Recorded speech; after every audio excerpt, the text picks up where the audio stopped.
desarrollan sus operaciones? Pues porque mientras por un lado dicen que son responsables, en la práctica a la hora de explotar los recursos en sus territorios no lo son. Entonces ahí tenemos muchas pruebas en América, en Amazonía, en mi país, muchas pruebas. Y entonces dicen los indígenas, cuando ustedes demuestren que pueden hacerlo realmente bien allí donde están operando ahora, ¿no? Entonces nosotros evaluaremos la posibilidad de que se exploten estos recursos para el beneficio común. O tripartito, ¿no? Estado, dueño de la tierra y concesionario. Eso es por un lado, ¿no? Por otro lado, los indígenas no son los dueños de los recursos naturales en el país. En el Perú, los dueños de los recursos naturales son toda la nación, somos toda la nación.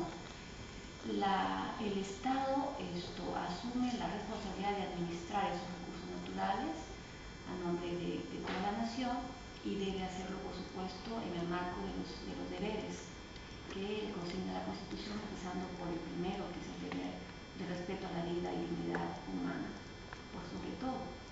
Entonces, eso es lo que recusan también los indígenas, que a la hora de la administración de estos recursos no se tomen en cuenta no solamente estos preceptos constitucionales, sino también los concretamente derechos indígenas y los derechos al ambiente, recordando que el ambiente para los indígenas no es un parque, no es un sitio de recreación, es su vida misma, es su agua, es su alimento, es su aire, etc. Por otro lado, los indígenas también hablan, y está en el artículo 7 del convenio 169 de la OIT, hablan ellos de que tienen un modelo distinto al económico imperante, que es la explotación de recursos naturales para la acumulación de riqueza monetaria.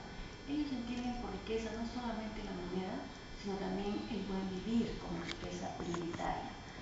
Y ya está incluso acuñándose esta frase, la Constitución de Ecuador ha incorporado el modelo del buen vivir summa causa en quechua como la aspiración también como de desarrollo en su país. Y entonces entienden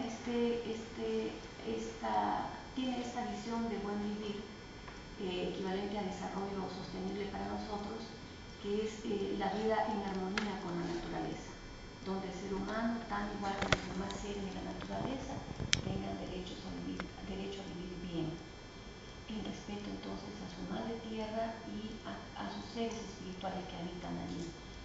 Entonces no solamente están pensando en sí mismos, sino también en todo su hábitat, en su madre tierra, y con ello, decir lo que ustedes ya saben seguramente, en todo el hábitat que es la Amazonía, que constituye una contribución importante a la mitigación de